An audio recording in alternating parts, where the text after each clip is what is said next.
Baik, bismillahirrahmanirrahim. Assalamualaikum warahmatullahi wabarakatuh. Terima kasih. Pada kesempatan kali ini di pertemuan kelima, kita akan melanjutkan mata kuliah Teknologi Pendidikan Bahasa Arab, yaitu mengintegrasikan teknologi pembelajaran.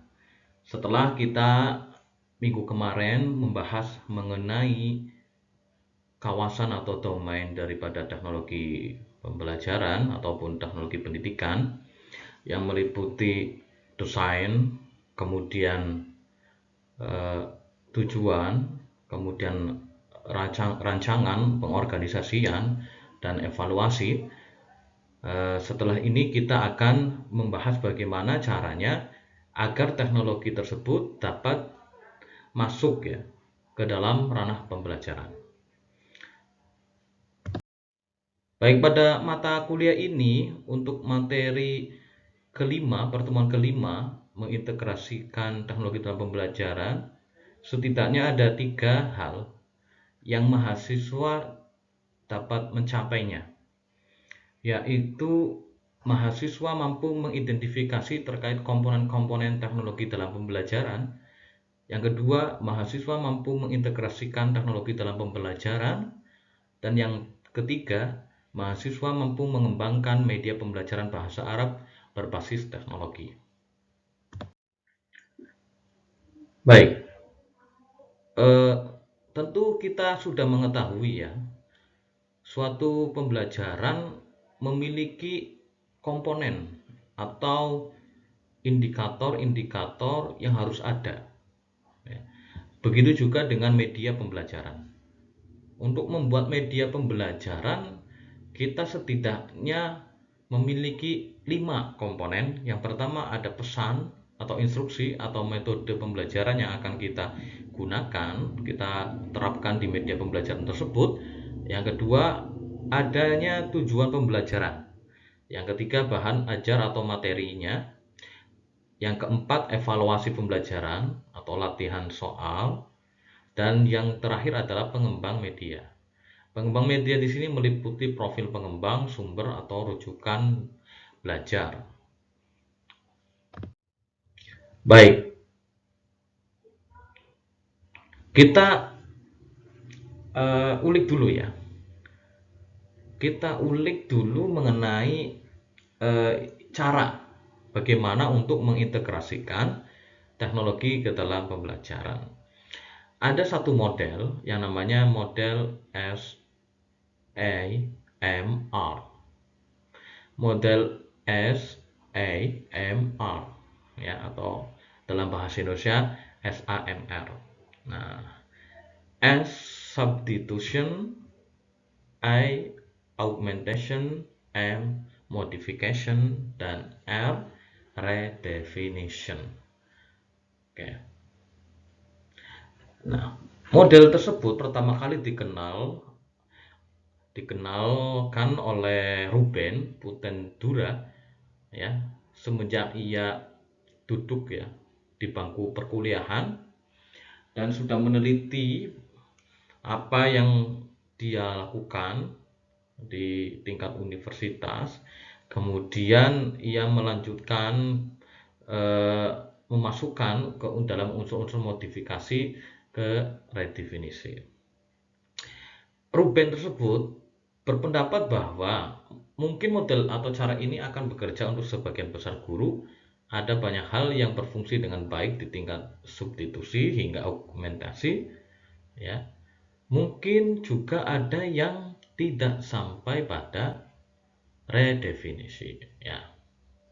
Jadi hal tersebut sering sekali terjadi ketika guru atau pendidik mencoba untuk mengembangkan sebuah media pembelajaran ataupun teknologi ya. Jadi sangat kesulitan untuk mencapai ke ranah redefinisi. Baik, apa itu model SAMR? Model SAMR itu adalah salah satu model untuk meningkatkan kualitas pendidikan yang diberikan melalui teknologi. Ya. Jadi model tersebut adalah sebagai kerangka kerja, atau dalam bahasa teknologinya itu prototype. Ya, sebagai prototype untuk mengevaluasi penggunaan dan tindakan inklusi teknologi di sekolah. Jadi hal apa saja yang yang terjadi di sekolah, ya, terutama pada penggunaan atau pemanfaatan teknologi, dapat dievaluasi atau ditingkatkan dengan model SAMR itu.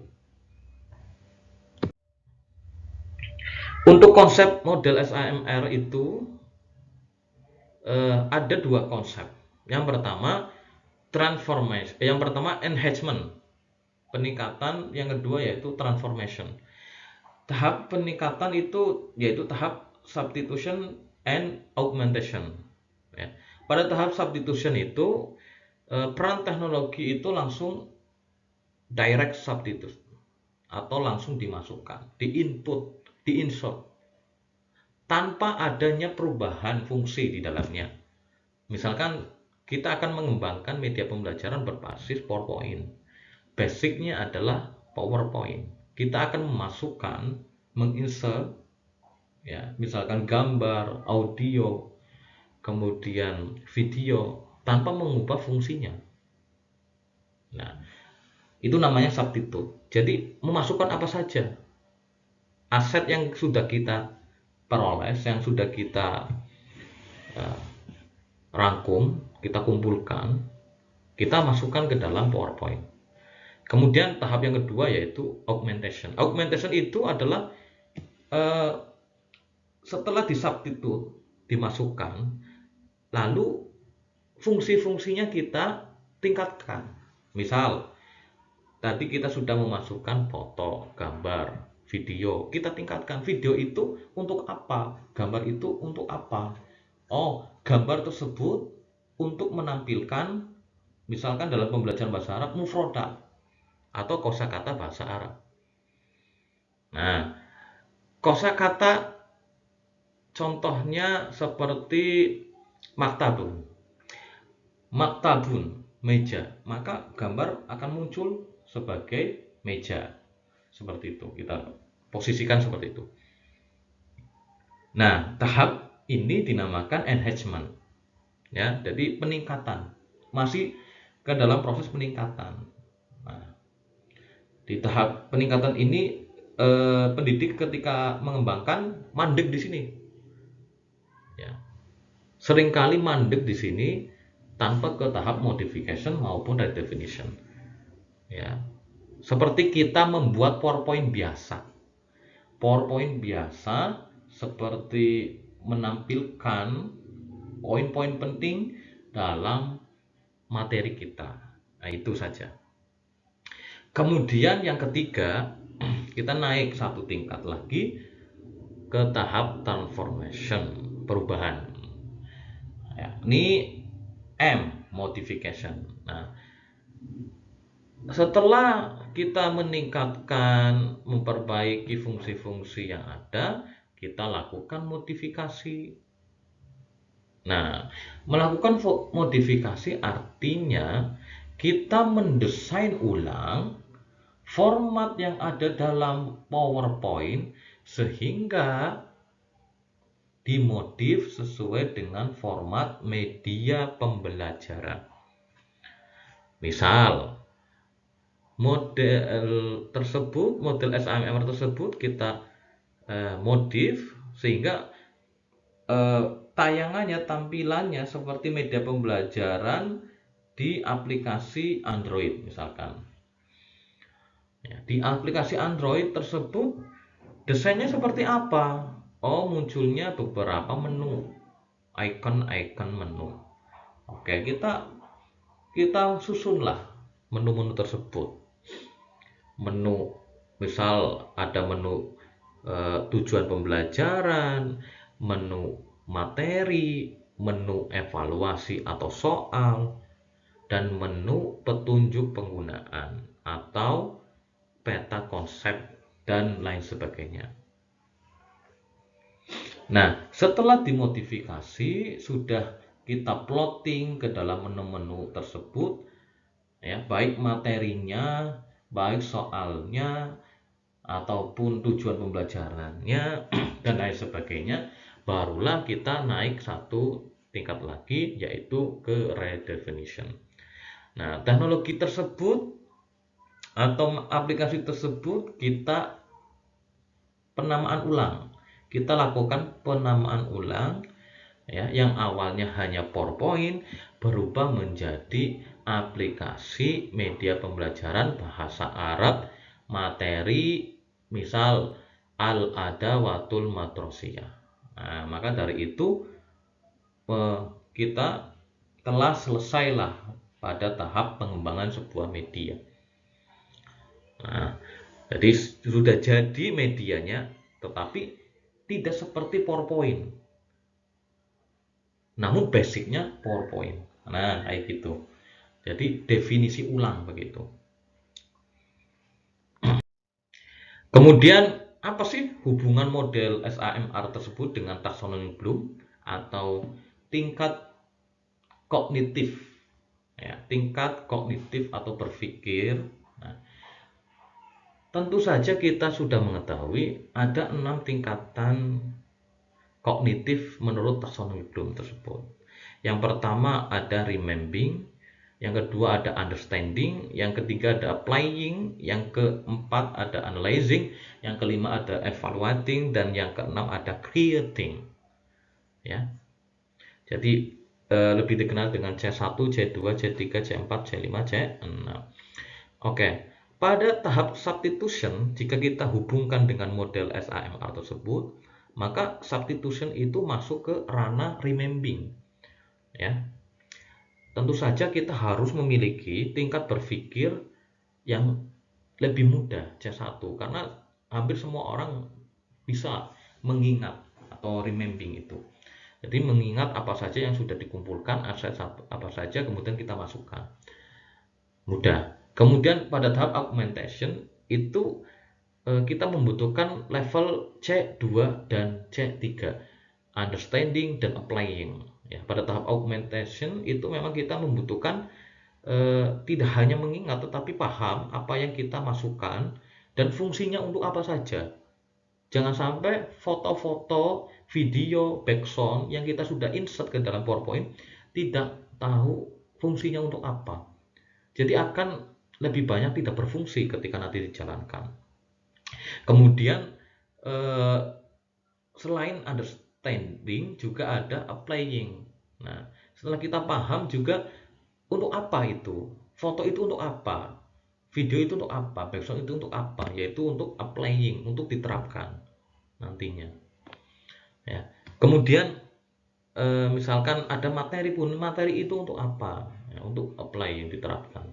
Oke, kita naik ke tahap modification. Nah, pada tahap modification itu kita seperti yang tadi saya jelaskan, kita desain ulang, kita susun ulang, ya, ke dalam menu-menu yang sudah dibuat.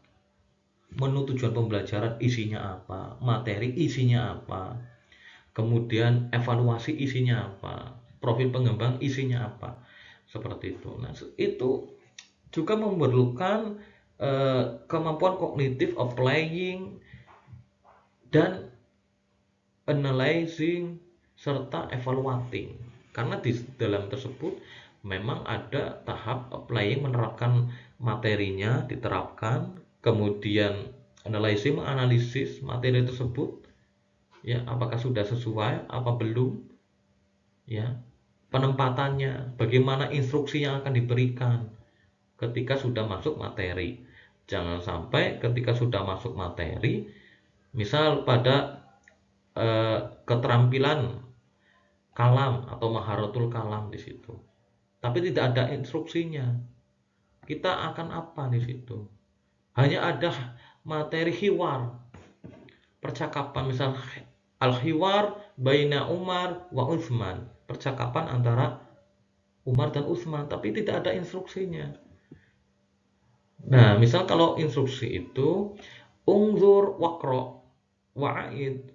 Nah, itu instruksi. Lihatlah dan bacalah, kemudian ulangi bersama temannya. Umar wa Utsman. Assalamualaikum waalaikumsalam. Di situ nanti ada sebuah instruksi. Nah, itu tahap modification tersebut. Kemudian evaluating. Nah, evaluating kita evaluasi. Kita lihat media yang sudah kita konsep tersebut, kita evaluasi semuanya. Apakah sudah sesuai apa belum? Sesuai dengan komponen-komponen pembelajaran tadi yang harus ada. Kalau memang sudah sesuai, maka kita ke tahap redefinition yang terakhir. Ya, redefinition juga membutuhkan kognitif C5 dan C6, evaluating dan creating. Nah, memang pada tahap redefinition itu yang terakhir yaitu creating atau kemampuan seseorang dalam menciptakan produk itu. Nah, tahap ini harus berbeda. Jadi creating itu bukan berarti sudah jadi kemudian dipublish dong, tapi harus berbeda dengan konsep awal, definisi awal PowerPoint. Jangan sampai sama seperti PowerPoint. Ya, kalau kita basicnya PowerPoint begitu. Kalau PowerPoint itu kan ketika kita mau pindah slide itu harus pakai kursor, mouse atau tanda panah di sini. Nah, kalau sudah konsepnya aplikasi berbasis PowerPoint tersebut, maka harus menu tersebut berjalan dengan baik, bisa diklik. Nah, seperti itu, ataupun disentuh ketika nanti menggunakan layar sentuh. Oke. Nah, dari tahapan model SAMR tersebut, dari substitusi, augmentasi, modifikasi, dan redefinisi, nanti kita akan jadilah sebuah media pembelajaran berbasis teknologi tersebut. Baik,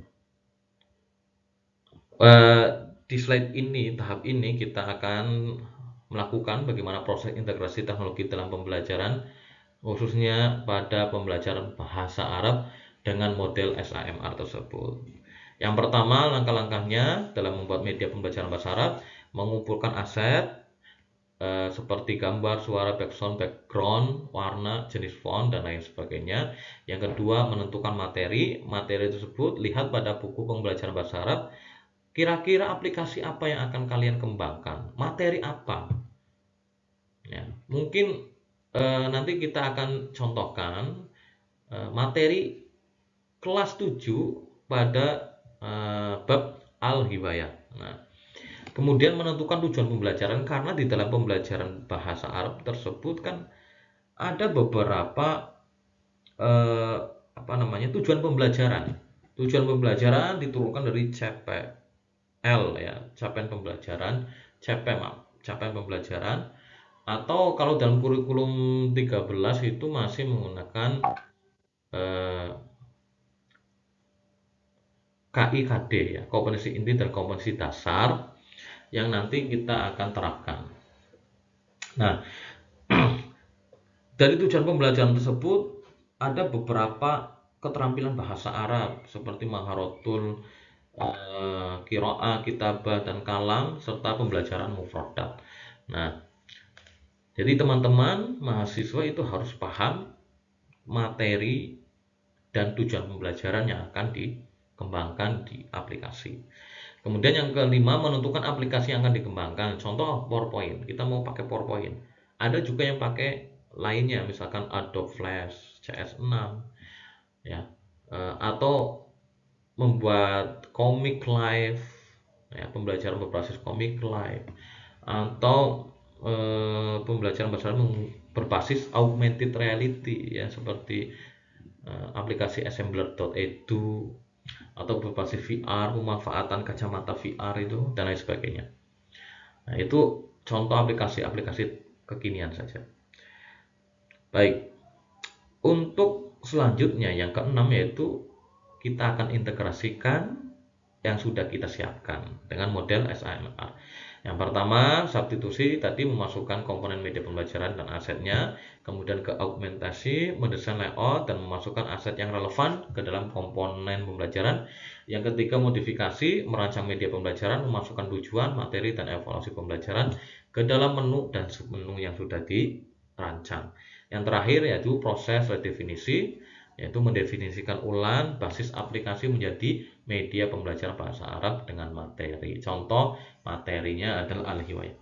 Baik, selanjutnya nanti kita akan mengidentifikasi ya.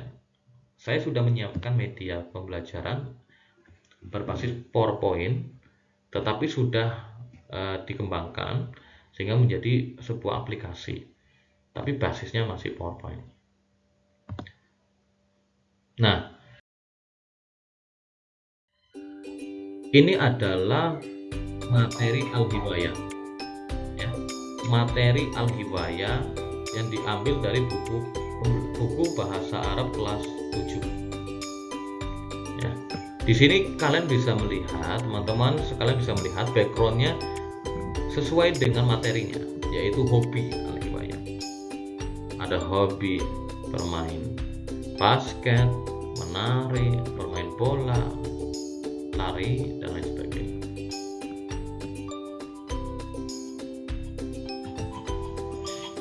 Nah, di sini ada beberapa menu.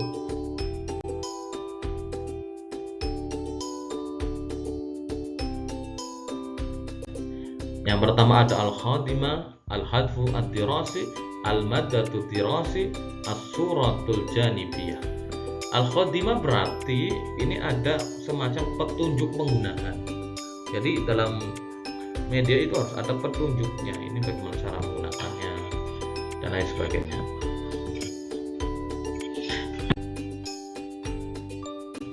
Nah, ini petunjuk penggunaannya, ada tombol atau navigasi ya. Ini untuk apa? Keterangannya, kembali ke menu sebelumnya, kembali ke menu selanjutnya.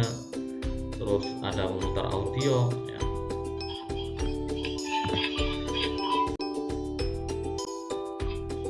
Nah, ini menu tujuan pembelajaran atau al-hadfu ad-dirasi. Ya, di sini ada 3, memahami fungsi sosial, menganalisis gagasan, dan mendemonstrasikan tindak tutur ya. Berarti kalau di sini ini keterampilan maharo ya. Maharo mufradat. Nah, di sini mufradat. Dan juga ada sedikit gramatikal. Berarti kitabah. Ya, ada kitabah, ada qiraah, ada kalam.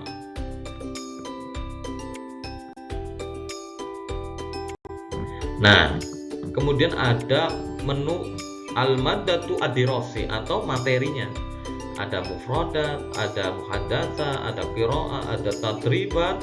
Tadribat itu latihan, ada qawaid wa taraqib, ada materi qawaid wa taraqib ya, atau gramatikal. Nah, yang pertama ada materi al-mufradat. Nah, di sini kita materi tersebut jadi sudah diambil ya dari buku ya. Ini materinya. Ini sekilas saja ya, ini materinya. Ini gambar bermain sepak bola, Qurratul Qadam. Ini juga ada suaranya. Qurratul Qadami. Mithalu fil jumlah al-abu Qurratul Qadami fi nihayatil usbu'i. Nah, jadi ada instruksi yang diberikan, kemudian ada contohnya. Nah, ini contoh ungkapannya. Al-abu Qurratul Qadami fi nihayatil usbu'i. Saya bermain sepak bola di akhir pekan ya. Oke. Ini tadi ada animasinya juga. Nah, ini juga sama ya. Ini hobi yang lain, ini masih pembelajaran mufradat. Nah, ini muhadatsah ya. Ini berarti keterampilan al-qiraah ya. Nah, muhadatsah ini antara Hasan dan Nafi'.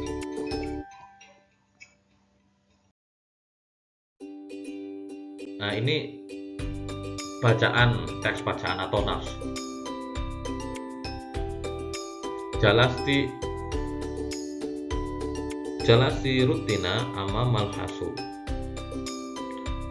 Jalasti ratna amamal hasub. Ratna duduk di depan komputer. Tutali'u sofhatu litta'aruf. Ratna meminta kertas untuk saling berkenalan. Katabat fiha haula'i atfalu yabhatsuna an asdiqai jududin. Ya. Dia menuliskan di dalamnya itu anak-anak sedang mencari temannya yang baru. Nah, jadi ketika si Ratna sedang duduk di depan laptop, di depan komputer, dia meminta meminta kertas atau membuat, kalau dalam Word itu kan ada membuat dokumen baru untuk perkenalan ya. Dia kemudian menulis ya, ada seorang anak yang mencari teman yang baru ya, dan lain sebagainya. Nah, itu gambaran daripada itu. Nah, ini kemudian ada materi tentang al-qawaid wa taraqib. Di sini ada materinya terkait dengan struktur jumlah fi'liyah dan fi'il berdasarkan objek serta ketentuan jumlah fi'liyah. Jadi materinya tentang jumlah fi'liyah pada bab al-hiwayah. Nah, ini contoh latihan soal ya. Ini contoh latihan soalnya dari menu latihan soalnya. Hiwayati titik-titik arkabuha ila baiti sodiki.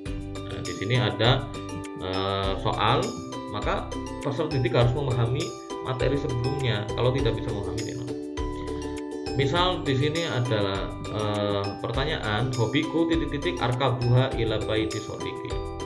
Hobiku titik-titik berkendara ya, atau naik ya, naik ke rumah teman. Nah, berkendara ya, berkendara. Saya berkendara ke rumah teman ya, maka jawabannya yang paling benar adalah rukubud daroja. Hobiku rukubud daroja ya, rukubud daroja itu naik sepeda. Nah, kalau asibaha berenang atau ya, memasak ya. Jadi semua ini kita harus memasukkan ketika jawaban benar seperti apa, muncul ikonnya. Ketika jawaban salah juga seperti apa. Nah, ini juga masih. Nah, ini ketika jawaban benar. Ini ketika jawaban salah. Jadi ada ikon-ikon